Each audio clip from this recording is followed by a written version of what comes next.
The guy was on a prowl for a girlfriend. He approached many girls and did everything he could to win them. He failed miserably. With one girl, he brought towers. With another girl, he brought her gifts. With another girl, he brought her candy. In conversations, he would be agreeable to everything she said. In matters of planning, he would reschedule anything and everything on her whim. The women would become his son, with his entire life merely orbiting them. But the poor guy, eat crashing and burning.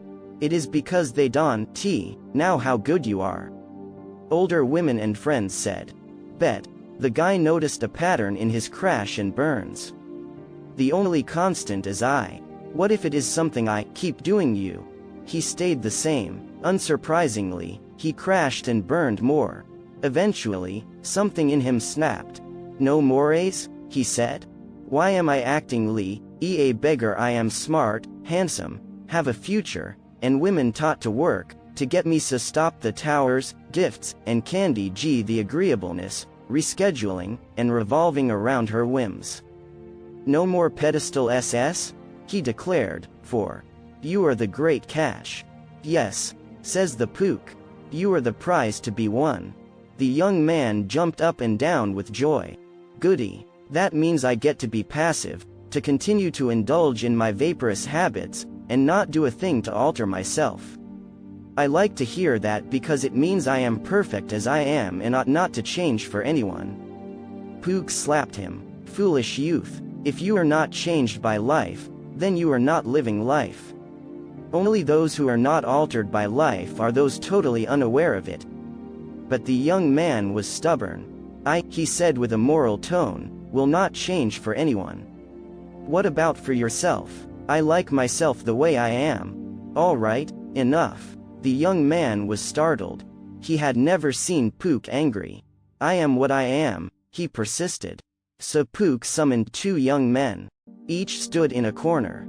Pook then said, before us are two youths, who are on the threshold of life. Both have the same origins. Yet, the destinations are different. Let us look at the first one. What was witnessed was that young man growing up. If he got a bump on his head, he would cry to his mother. He would pull on her apron strings. He felt safety and comfort of his mother. With his father, he felt an uncertain fear within him. His father was the one who set the punishments, the deadlines, the lessons that had to be learned. He preferred the company of his mother, who seemed free from those hard edges. Now the second young man's childhood came into view. His life was exactly the same. Is there a point to this? Protested the impatient young man. Watch, said the Pook. The first young man never broke free from the enticing womb-like feeling around his mother. He sought to replicate it over and over.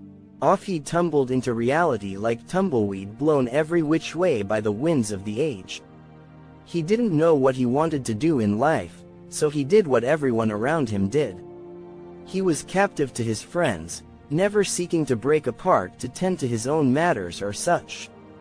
The playtime was too important to him, a part of that sense of ease and joy he had around his mother. He eventually found a girl, chose the first one that actually liked him, or tolerated him, he couldn't know, and married. Alas, the marriage lasted only a few years until divorce came. Why did she leave me? Whined the pathetic male. I cherished her. I thought her flowers every day. I sang her sonnets. I always told her I loved her. She complained, he disgusted me. The man goes through life, broken and re-broken, trying fruitlessly to rebuild that sandcastle of childhood fun whilst waves of reality kept on crashing down on him. He dies forgotten and irrelevant. Oh, cried the young man. That is awful. What is so awful? Pook replied. He was, after all, just being himself now for the second young man. This young man quickly realized that childhood was over. Rather than looking towards forever replicating that sense of summer vacation of escapefulness and feminine bliss, he launched himself at reality. I will not live my life as nothing, he declared. His friends and friendly were astonished at his constant self-improvement, his constant blossoming of talent and will. He, in turn, was astonished at them. It is like, he would say, that they are stuck in a type of stasis. I have changed, they acknowledge that. But they are exactly the same. He got to pick what woman he wanted. He got to pick what career he wanted. He got to pick his destiny. He answered life's challenges and refused to retreat from them. Whereas the first young man was defined by the age within he lived, the second young man defined the age himself. When he died, countless people mourned, for they thought he was a genius. Others thought he was talented beyond description. Yet, others thought he was touched by heaven itself. After all, how else could these poor fools realize such success? It couldn't have been made, they said. He had to be born with it.